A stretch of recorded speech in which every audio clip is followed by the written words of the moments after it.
Hello, beautiful souls, and welcome back to I Care About You, the podcast where we talk about our journeys in life, how to live our happiest, best, most fulfilling lives with purpose. I'm your host, Juliana J, and today I want to talk about something many of us struggle with.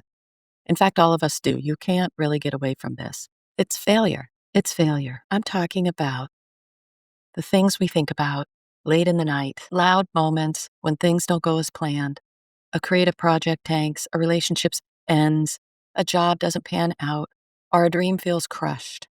We often feel these signs point to the fact that we are not worthy, we're somehow broken, and we're stuck. But what if that failure isn't the end? What if failure is simply a part of the journey towards wholeness, growth, and deepening self-understanding? That's what we're going to explore today through the lens of one of psychologist's greatest thinkers, Carl Jung. Now, what kind of brought me to this topic before we get into it is my own feelings of stuckness and failure, in that it's really hard to push things forward right now for many reasons. And I think a lot of us are really struggling with this concept of feeling stuck, of needing to do something more. In the United States, our cost of living has skyrocketed, and we're feeling like we can't do all the same things we used to do. Maybe we're feeling like we need to get new jobs or a second job. We can't afford our life and we need to move. So many things, not to mention all of what the holiday season brings about for all of us. And just those feelings of meeting somebody we haven't seen in a while. And if we haven't achieved things we want to achieve or dreams we want to achieve, we feel like failures. And the expectation of others. It's very, very hard not to feel like we're failing when we aren't living up to expectations of others. This is really what I want to explore today and what I've been exploring for myself.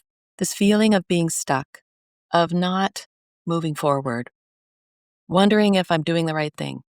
Is this podcast the right thing? Should I be doing something else? Should I be a writer? Should I be doing something else? Do I need another job to support my fairly meager lifestyle?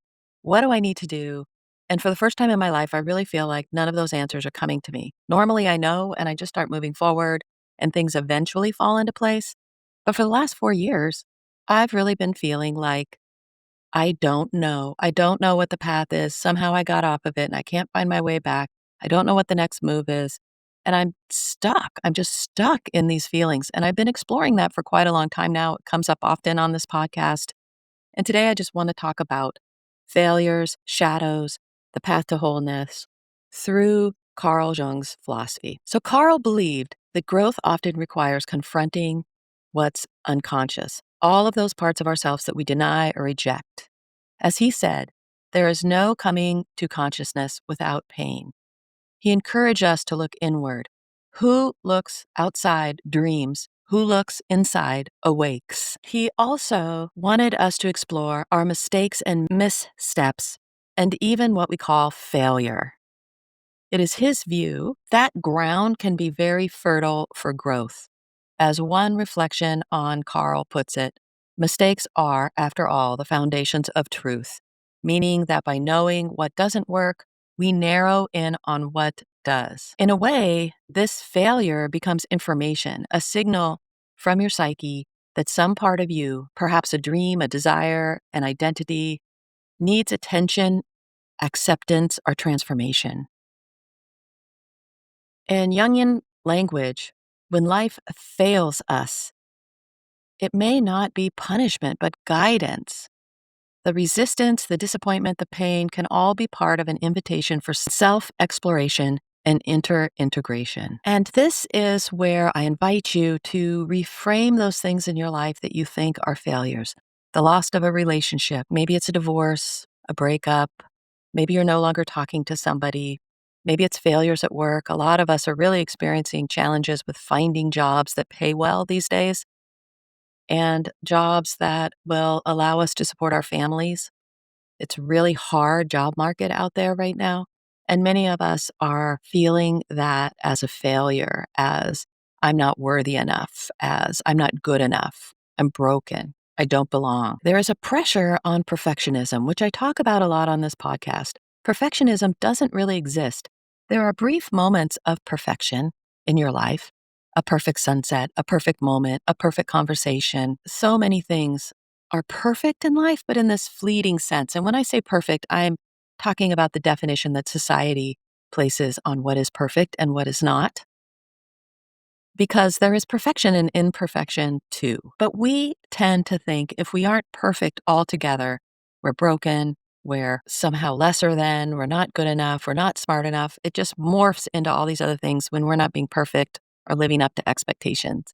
And in truth, that perfection that we're thinking about, those expectations, are not truly possible in the sense that you're imagining them, if you're imagining them in the framework of perfection. There's a pressure of perfectionism to have it all together, especially in the creative, performative, or public facing paths. It's so challenging not to be perfect all the time. Like just in this podcast, whenever I record, I always make a lot of mistakes.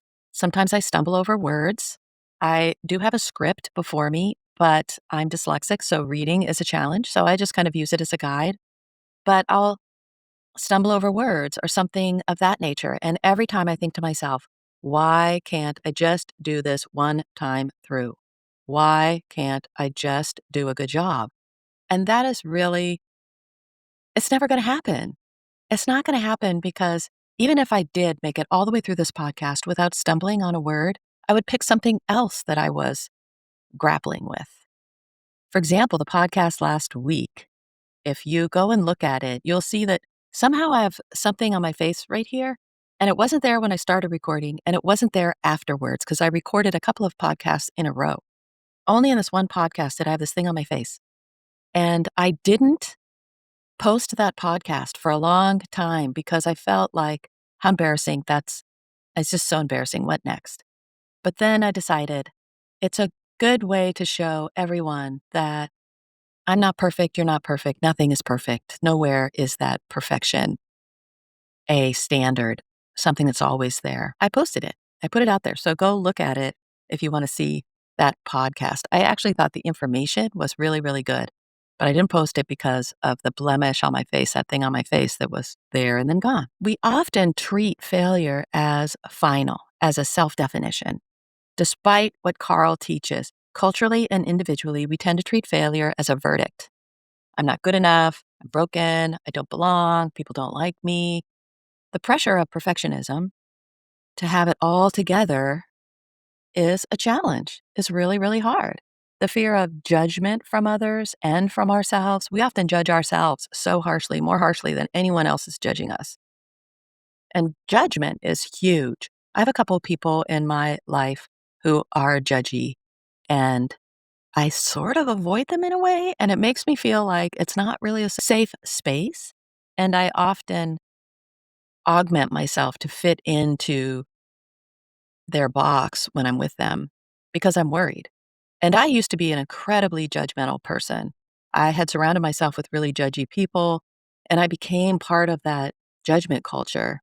So I'm not saying that I'm better than other people in that realm or not, but what I am saying is that we all judge. That's how we decide what's good and bad, right and wrong, good for us, not good for us, etc.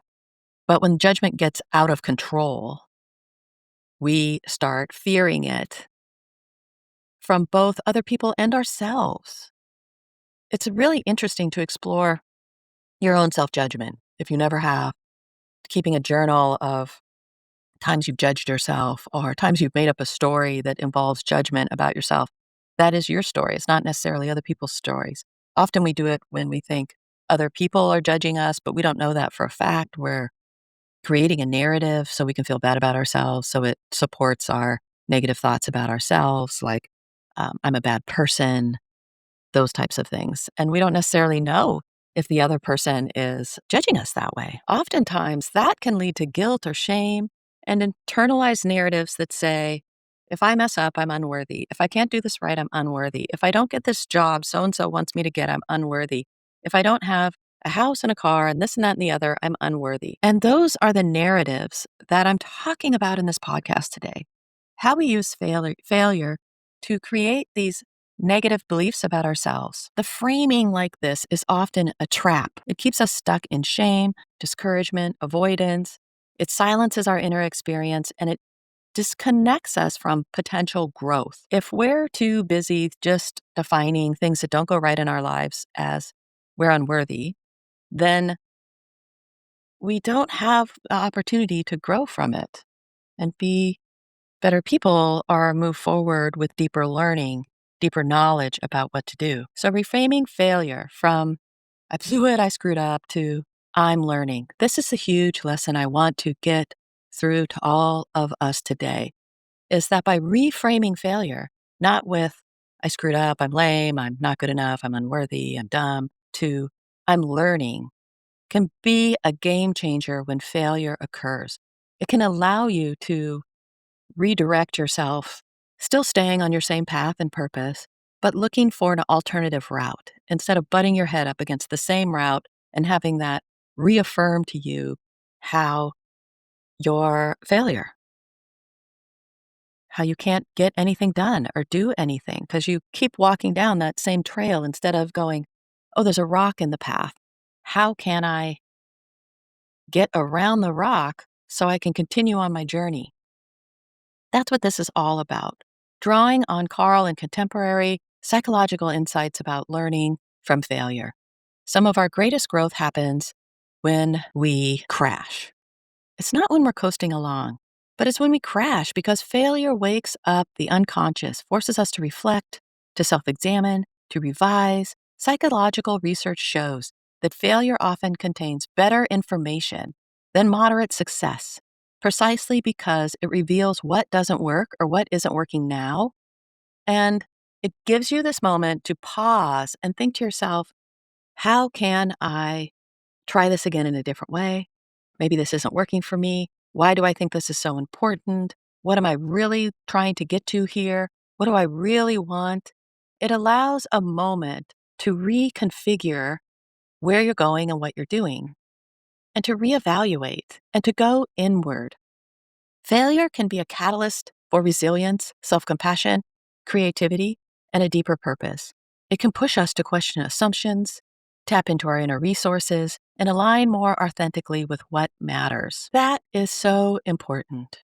Having resilience will get you through life. Believe me, I'm old now, and I'm coming up on a milestone birthday. It's a really big one, being in the last 20 years of life or so.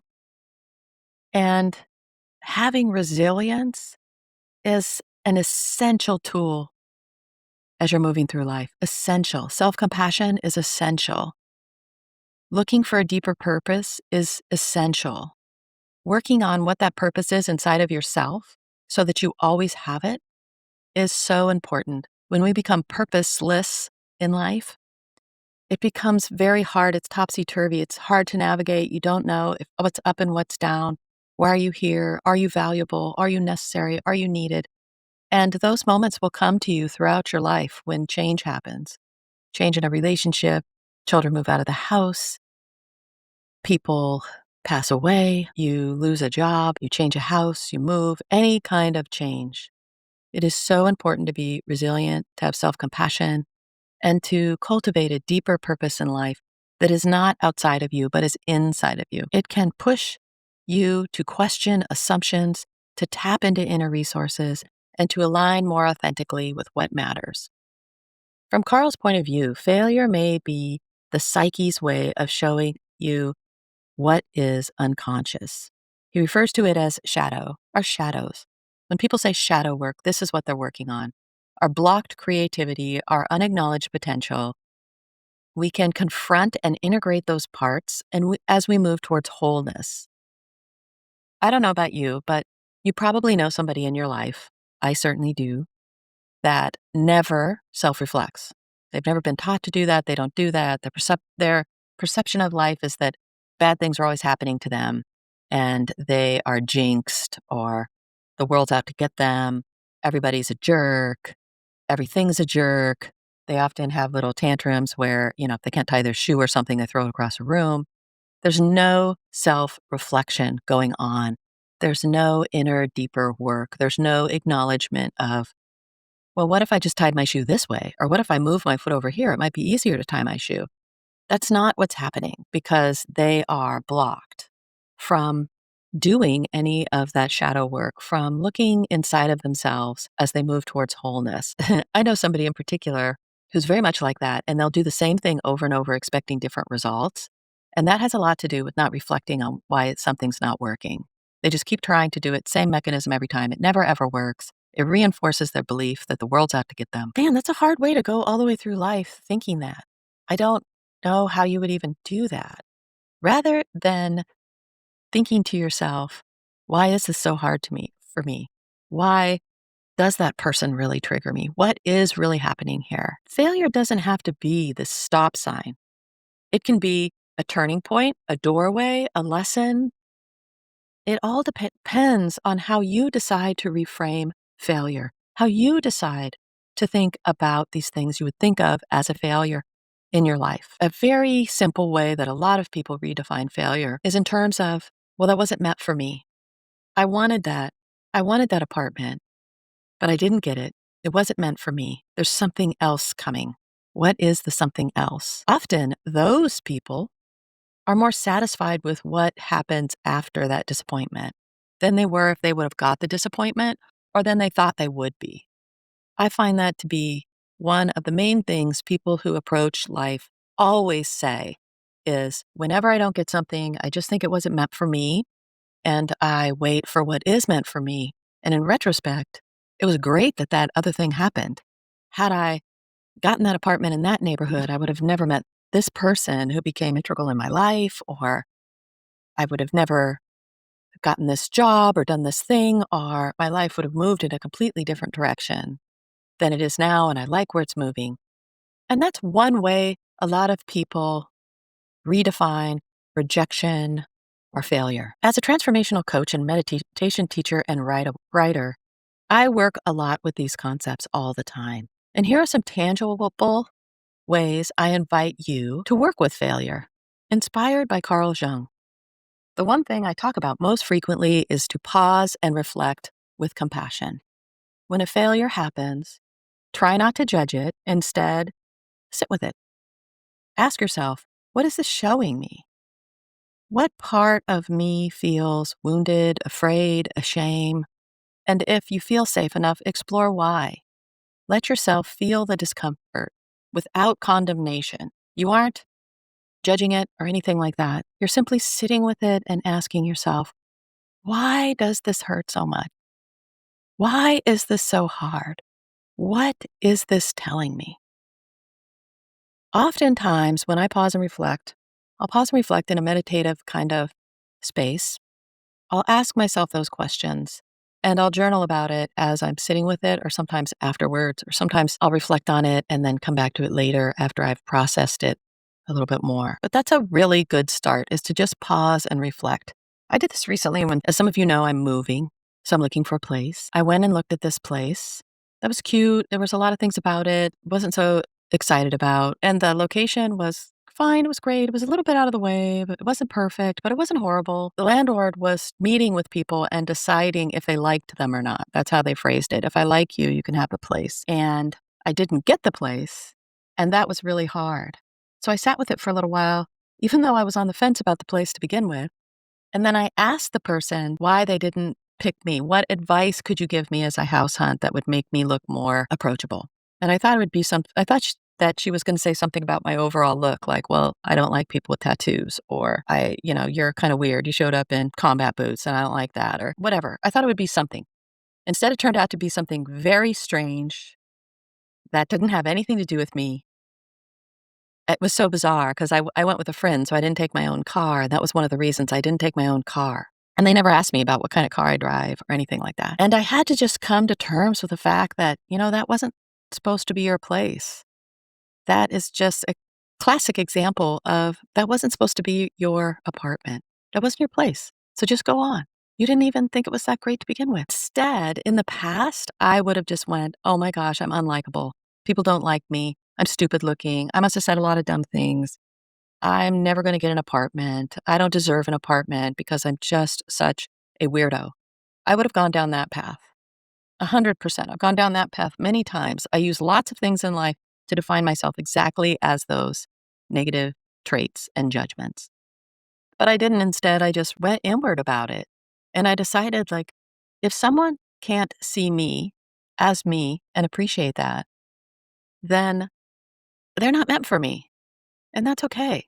They can go on their life needing those particular things, and I can go on my life looking for my people. Because believe me, I've surrounded myself with people that are not my people many times in order to fit in.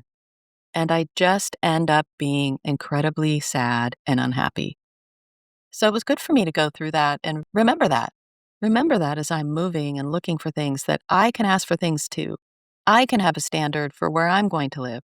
I don't have to overgive, which is another podcast that I did recently when I was working with that shadow, which brings me to shadow writing and journaling. Use journaling. It's perfect to dialogue with the part of you that failed. What do they want to know? What fears, hopes, longings emerge? What can be the kind of inner active imagination or inner conversation that happens? This aligns with Carl's call to bring the unconscious into the conscious, which is pivotal to this shadow work, is to explore your shadow. Why is it a shadow for you? What fears, hopes, longings come up? What self definitions come up? Have this conversation with yourself so you bring the unconscious out of the shadow and into the light, your consciousness. Reframing the narrative. I talk about this a lot. Rewrite the story of failure. Instead of I screwed up or I'm useless, or in my case in that story, I must just look like I'm completely off my rocker. Try things like, I tried. This wasn't meant for me. What did I learn from this? Work with self compassion practices, maybe reaching out for support. Growth doesn't need to be in these big leaps or like you pull up this shadow with all these roots that's just horrible and triggering and hard, and you work directly with that and get over it. It can be subtle, gradual, and steady. It doesn't have to be big leaps, going super deep and doing really hard work. Although it can be, it can also be just gradual, subtle, and steady, creating a pattern of going inside, creating a pattern of self compassion, creating a pattern of self definition, redefining yourself and like, no, even if that's what that person actually thought of me for real, that's not a truth. That's her thought based on what's happened in her life, which may be good or bad. I don't really know, but she is working with her own shadows, as am I. And that's okay. I don't have to hate that person. I don't have to hate myself. It's just something that didn't work out. And I can do some self compassion work there with that. The final thing I want to talk about, as far as mechanisms you can do to work with these shadows or feelings of failure, is to share and connect. Sometimes shame thrives in silence. Sharing your failure stories in safe, supportive spaces can humanize them, lighten the burden, and turn them into collective wisdom. As research suggests, failure's lessons become even more powerful when they're shared. And this is so, so true. I want to just say one little thing about being older. So, for the first time in my life, I have friends who will talk about these failure stories. They'll talk about things in their life that were really hard. And it's so relatable because we've all been there now. We're not hiding who we are. We're saying, yes, I made a million mistakes as a parent, as a spouse, as a sibling, as a daughter. And it's so healing to be in the framework with folks who can hear your failure stories and also have some of their own. And we can share wisdom with one another rather than, because our society, which I talk a lot about this in my book, Reasons to Live, because society never trains us to help people who are really going through it, and society trains us, we're all supposed to be perfect and pretending like we aren't going through it. We don't have any tools for talking with each other authentically when things really go down. Finding people who can do that is really important, especially if you're younger, because I don't know about you, but for me, I lived in this space where I had to be so much all the time, so perfect all the time, could never make a mistake, could never do anything wrong, and it was suffocating. And when I went to talk to people, I've actually had people tell me that I don't want to talk about your dark times? Can we just talk about something fun? And I don't like that you can just go there. I'm uncomfortable with that. And when you have a problem and somebody approaches you like that, but they will unload all their problems on you, man, that's a tough space to be in. So find people you can share and connect with. Share your failure stories with people who you think would really appreciate it, benefit from it. Bring it out into the light so it's not taboo anymore. If we all did that, we'd be such a healthier society. Make sure you're in a safe space when you do that, not with people who will use it against you. I've also had that same person that told me those things that would unleash all their problems on me, but then if I had a problem, tell me they don't want to hear it. They also use any failure stories I have against me. That's really hard. So when you share your failure stories, make sure you're sharing in a safe place. Here's a few journal prompts you can use if you decide to journal. What does this failure feel like in my body, in my heart, in my mind? Maybe in your body, it's a stomach ache. Maybe in your heart, it's just heaviness. Maybe in your mind, it's a scramble. Whatever it is, how does it feel? How does it feel in your body, in your mind, in your heart? If I didn't see this as a failure, but as feedback, what is it telling me? What is this situation telling me? I almost called the situation an opportunity because it really is. It's an opportunity to learn something. What part of me is afraid to let go of or to change because of this? What part of me is clinging to what was, to thoughts I had about myself? And why? It's really hard to give up negative self-beliefs. You cling to them because they're part of your identity and you have to create a new identity if you let them go. How might this experience be pointing me toward what I truly need and value? Often, it's pointing you towards finding your people, finding where you belong. You're in a space where you don't belong. Finding where you belong, finding those good people that are there for you. It can be so many things. Sometimes it's telling you your heart is not in this work. You're trying to stay in this work because it's an expectation, but your heart isn't there. Your passions aren't there. So why does this matter? It matters because doing the inner work is healing, and growth isn't linear. It's going to keep circling around, spiraling, I like to say. Oftentimes, when things don't happen, like when rejection happens, especially if you're in the creative world, rejection happens a lot. And instead of thinking it as a failure, what are the lessons I can bring out of that? How does it make me feel? Why does it make me feel that way? Can be really powerful. And you'll do that work for when the next rejection comes around and the next rejection, but you'll be a little deeper in and be able to work a little bit better with that. It's not linear. Change is messy. Your life is messy. No one's life is not messy. I don't care what people say. If it isn't messy, they just haven't lived long enough because life is messy. Life involves grief. It involves your shadows. It involves learning how to be resilient. It involves being resistant to things. It involves uncertainty, change, disruption, disappointment, sadness, loss. So many things that we can learn from as long as we're willing to define them and look at them and bring them out into the open. If we use them to define ourselves in negative ways, then we've lost an incredible opportunity. So in closing, if you are listening and you feel like you failed, maybe recently, maybe a long time ago, and it haunts you, I invite you to pause, take a deep breath, and gently ask, what is this moment teaching me? You're not broken, you're becoming. Your story isn't over. This might be the beginning of something deeper, richer, and truer. So thank you for being here, my dear, dear friend. Thank you for holding this space for yourself. Thank you for being present for yourself.